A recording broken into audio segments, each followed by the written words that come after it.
Hello everyone, good morning. তোমরা সবাই কেমন আছো কমেন্ট করে জানিও। তো আমরা তো খুব ভালো আছি। তো ভিডিওটা শুরু করেছিলাম সকাল 9:30 থেকে। তো তার আগে কিন্তু সব কাজ বাজ সেরে নিয়েছি, শুধু জামা কাপড় কাচাটাই বাকি ছিল। তো এখনও ঘরে গিয়ে অনেক কাজ আছে, তবে সকালের কাজ বাজগুলো মোটামুটি শেষ। তো ভাবলাম তাহলে এখান থেকে ভিডিওটা তোমাদের সঙ্গে শুরু করি। তো চলো তোমরা দেখতে থাকো, আর আমি জামা কাপড়গুলো মেলে দেন ঘরে যাব। মাম্মাম তো এখনও ঘুমোচ্ছিল। তো সব সময় চেষ্টা করি ও ঘুমিয়ে থাকতে থাকতেই সমস্ত কাজগুলো সেরে নেওয়ার, কারণ ও ঘুম থেকে উঠলে ওর পিছনে প্রচুর সময় দিতে হয়।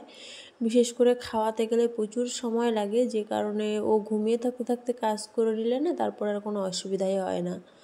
তো বেশ অনেকগুলোই জামা কাপড় আমি কেচে নিয়েছি, আর এত পরিমাণে রোদ উঠেছে মনে হচ্ছে যেন দুপুর 2-3টে বাজে, আর ভীষণ গরমও লাগছিল একদম।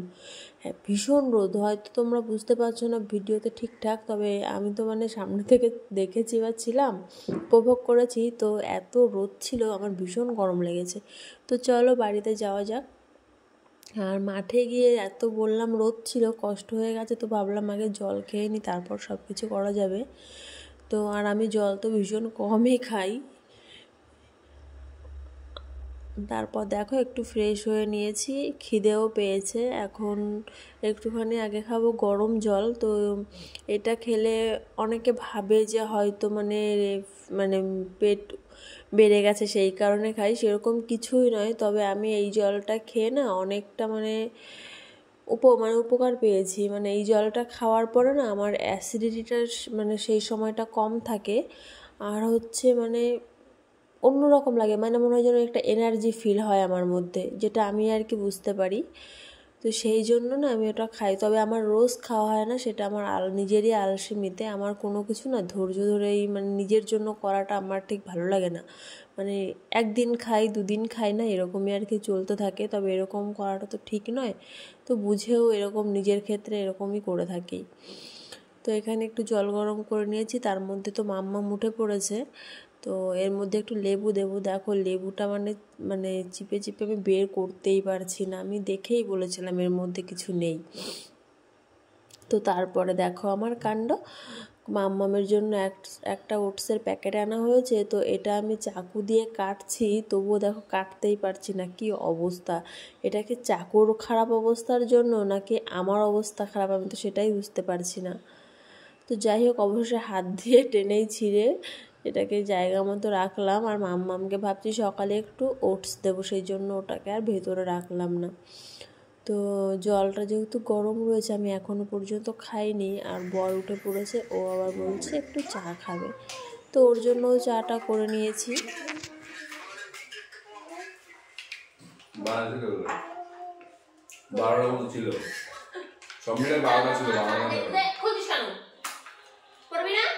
আমি একবার করে করছিলাম না, পরে আরে আমি বলে গেলি জানে কিটা কি হয়, এটাতে আমাদের করতে যায় না।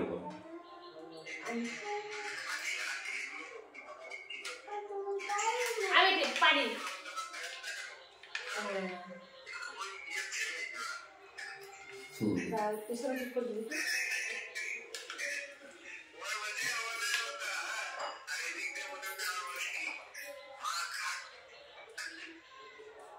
চিনি না আমাদের। হ্যাঁ,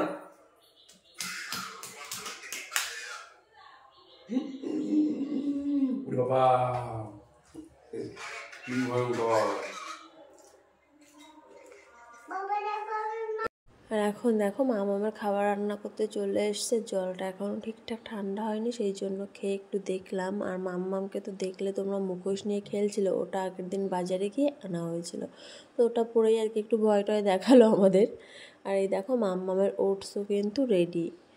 তো এখন আগে একটু বিছানাটা গুছিয়ে নেব, তারপরে ভাবছি মাম্মামকে খাওয়াবো। কারণ খাবারটাও যেহেতু গরম রয়েছে, ওদিকে খাবারটা ঠান্ডা হতে হতে এদিকে আমার বিছানা গোছানোটা কিন্তু একদম কমপ্লিট হয়ে যাবে। তো কাজ সব সময় হিসাব করে করলে না বেশিটা সময় লাগে না। আর আমি একটা জিনিস দেখেছি সেটা হচ্ছে, যেদিন আমি ঘুম থেকে বেশিরভাগ দিন লেট করেই উঠি, তবে যেদিন আমি ঘুম থেকে খুব বেশি লেট করে উঠবো না, সেদিন আমি সারাদিন যত কাজই করি না কেন, আমি কাজের সঙ্গে সময়ের সঙ্গে আমি পেরে উঠি না। তো কেন মানে খাওয়ার সময় পাবো না, স্নান করার সময় পাবো না, মানে এত পরিমাণে ব্যস্ত থাকি সেই সময়টা। কিন্তু যেদিন আমি সকালে ঘুম থেকে উঠবো সেদিন কিন্তু আমার সব কাজবাজ হয়ে আমি আরও বসে থাকি। আর এই যে দুটো ট্রফি দেখছো, এই দুটো হচ্ছে কালকে রাতে আমার বড় মশাই গেছিলো খেলতে, তো তা সেখান থেকেই আর কি পেয়েছে। তো বেশ ভালো লাগে। আর দেখো আমাদের ঘরে কিন্তু এরকম অনেক ট্রফি রয়েছে, আমার ঘরে এগুলো রয়েছে, আরও আছে, অন্য ঘরে অনেক আছে, আরও অনেককে আর কি দিয়ে দেয়।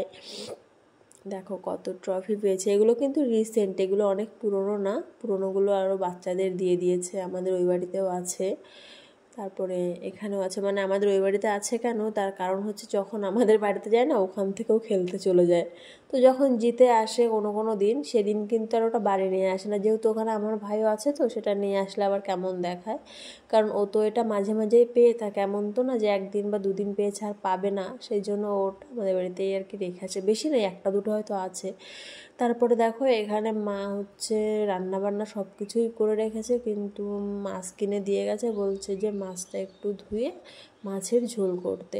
তো এত মাছ তো আর একদিনে করব না, তো দেখলাম যে দু রকম মাছ রয়েছে। আর রুই মাছটা, যে মাছটা আমি এখন ধুচ্ছি মানে পরিষ্কার করছি, সেই মাছটা আমার একদমই অপছন্দের একটা মাছ বলতে পারো, মানে আমার দেখলেও ভালো লাগে না, এই রুই মাছটা আমার কেন জানি না একদম অপছন্দ। তো রুই মাছটাই রেখে দেবো, এই মাছ আমি করবো না, যেহেতু আমার ভালো লাগে না তো আমি করব না। তো আর একটা মাছ এনেছে, মাছটার নাম কি একটা ঠিক মনে নেই, তবে ওই মাছটা খেতে আমি ভালোবাসি, তো সেই জন্য আমি ওই মাছটাই করবো। আর আমাদের বাড়িতে না রুই মাছটা বেশি খাওয়া হয়, যেহেতু আমার বর দেওর এরা মানে উল্টো পাল্টা কোনো মাছ টাছ খায় না, যে কারণে আমাদের বাড়িতে রুই মাছটা, রুই বা কাতলা মানে কমন মাছগুলো আমাদের বাড়িতে বেশি হয়, মানে একটু এদিক ওদিক বরফের মাছ টাছ বেশি সেগুলো খেতে চায় না। তো বর এখন অনেকটাই শিখে গেছে, সে আমার কাছ থেকে শিখেছে খাওয়া, তো দেওর একদমই খায় না। তো এখন আমি ওই মাছটাই রান্না করব, তো যেগুলো রান্না করব বাইরে রেখে দিলাম, আর যেগুলো রান্না করব না সেগুলোকে ভেতরে রেখে দেবো ফ্রিজে। তো এখন চলে এসছে একটু মাম্মামের জন্য খিচুড়ি বসাবো, আর ওকে না মাছ দেওয়াই হচ্ছে না, তার কারণ হচ্ছে মানে ও মাছ দিয়ে যদি ওকে আমি কিছু করে দিই সেদিন না ভাতই খেতে চায় না। আমি মানে অনেকটা সময় নেয়, বেশি সময় নেয়, এমনিতেই 2-3 ঘন্টা সময় নেয়, আর ও কমপ্লিট করে না আর কি খাবারটা। দেখছি খিচুড়ি রান্না করলে যেভাবে হোক খাবারটা শেষ করছে। তো মাছ তো বড় হয়ে খাবেই, তো ভেবেছি যে একঘেয়েমি খাওয়ার হোক আর যাই হোক না কেন, ওর খাওয়াটা আমার কাছে বেশি জরুরি। তো সেটা রোজ একঘেয়েমি খাবার হলেও চলবে, অসুবিধা নেই। তো রোজ আমি বিভিন্ন রকমের খাবার রান্না করে সেটাকে যদি ফেলে দিতে হয় না, যদি সেটা নাই খায় তখন সেটা করে আর কোনো লাভ আছে বলে আমার মনে হয় না। তো সেই কারণে ওকে আমি রোজ একঘেয়েমি খাবারই খাওয়াচ্ছি, তো অন্তত পেটটা তো ভরে থাকুক। মাম্মামের খাবারটা বসিয়ে দিয়েছি, আর এদিকে মা বলে গেছিলো মাছের ঝোল করতে, আগেই বললাম, তো সেই জন্য একটু কাটাকুটি করে নিচ্ছিলাম, যে ওটা গুছিয়ে রেখে তারপরে দেখি বাদবাকি কাজগুলো করব। রান্নাটা একটু পরে করলেও সমস্যা নেই। আর মা অলরেডি অন্য আরও কী রান্না করেছে, ভাতও রান্না করে রেখে গেছে, শুধু বলেছে মাছের ঝোলটাই আমাকে করতে, আমাকে দিয়ে এই মাছের ঝোলটাই বেশি করায়। আর আমার ভালো লাগে না মাছের ঝোল খেতে, সত্যি কথা বলছি, আমার ভালো লাগে না একদম সেটা না, মানে ভালো লাগে, কিন্তু তার থেকেও মানে ভাবি যে একটু নর্মাল তরকারি, যেমন কোনো সবজি দিয়ে, এসব আমার বেশি ভালো লাগে।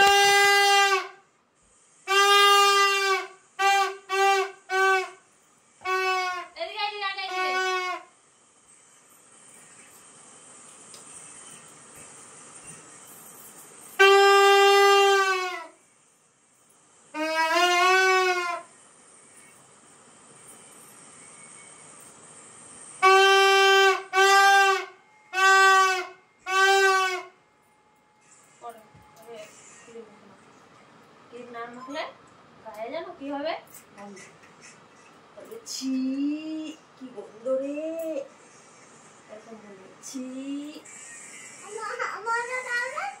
কি হয়েছে?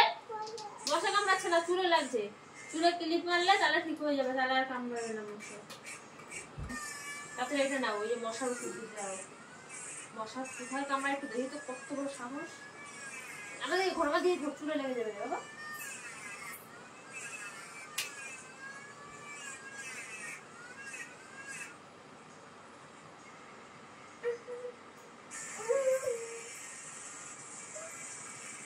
আবার কি এখানে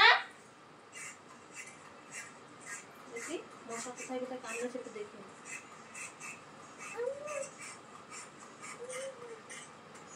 পরশুদিনকে রং খেলা তুমি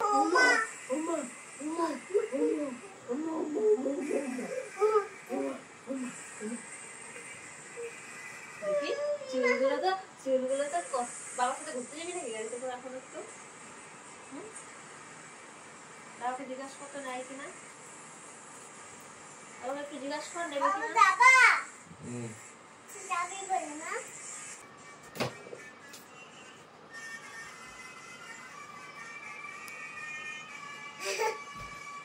তোমরা দেখো তো মাছের ঝোলটা দেখতে কেমন হয়েছে, একটু কমেন্ট করে জানিও। আর মাছের ঝোলটা আমি যেহেতু ভয়েস ওভারটা পরে দিচ্ছি, মাছের ঝোলটা খেতে কিন্তু দারুণ হয়েছিল, মানে মাংসের থেকেও ভালো হয়েছিল। নিজে রান্না করেছি বলে বলছি না, তবে সত্যিই ভালো হয়েছিল। নিজে রান্না করলেও যদি খারাপ হয় সেটা আমি মানে খাই না, আর বলি না যে ভালো হয়েছে। তো বড়মশাইকে খেতে দিয়েছি, তো ভাবলাম তাহলে একটু শশা কেটে দিই। একটা শশা কেটে নিয়েছি, ওকে কিছুটা দেবো আর আমি কিছুটা খাবো ভাবছি, যখন আমি ভাত খাবো তখন। তো দেখো খেতে এসেছে।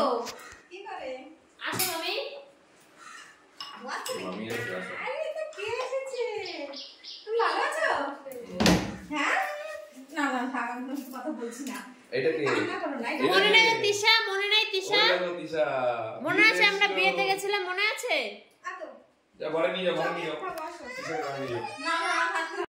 তোমার ফোনে একটু টাইমটা একটু দেখাও তো তিশা। আচ্ছা তোমার ফোনে একটু টাইমটা একটু দেখাও, টাইমটা একটু দেখাতে যাই।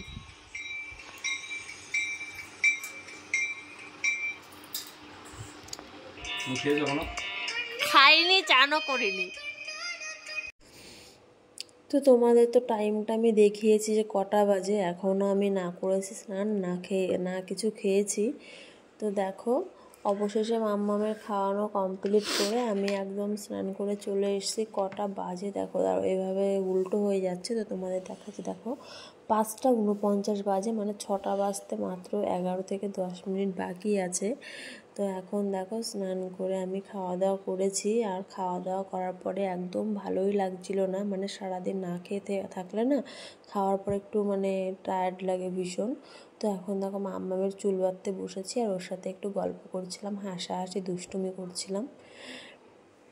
তো এখন চুলটা একটু বেঁধে দেবো। তো চলো উঠে দাঁড়াও, বাইরে চলো, আমাদের এখানে কাশি হচ্ছে বাবা। তো দেখো আমি একটু আবার রেডি হয়ে বেরিয়েছি বরের সঙ্গে। আগের দিন আমি গেছিলাম, তবে সব কাজ না আমি একা গেলে মেটাতে পারি না, যেহেতু দোকানগুলো তো পাশাপাশি থাকে না, যেগুলো আমার দরকার একটু দূরে দূরেই যেতে হয়। তো সেই কারণে মানে হয় না মাম্মামকে নিয়ে, তো ওকে নিয়ে গেলে সব কাজ আর কি ঠিকঠাক করে অন্তত মেটাতে পারি। তো আর এই যে আমার মাম্মাম না গাড়িতে উঠলে এত বিরক্ত করে, মানে দাঁড়িয়ে থাকবে, বসবে না। বলো তাহলে, এমনিতেই মানে ভয় লাগে গাড়ি ঘোড়ায়, তারপর এরকমভাবে দাঁড়িয়ে থাকে। তো ভিডিওটা আর বড় করলাম না, চলো টাটা।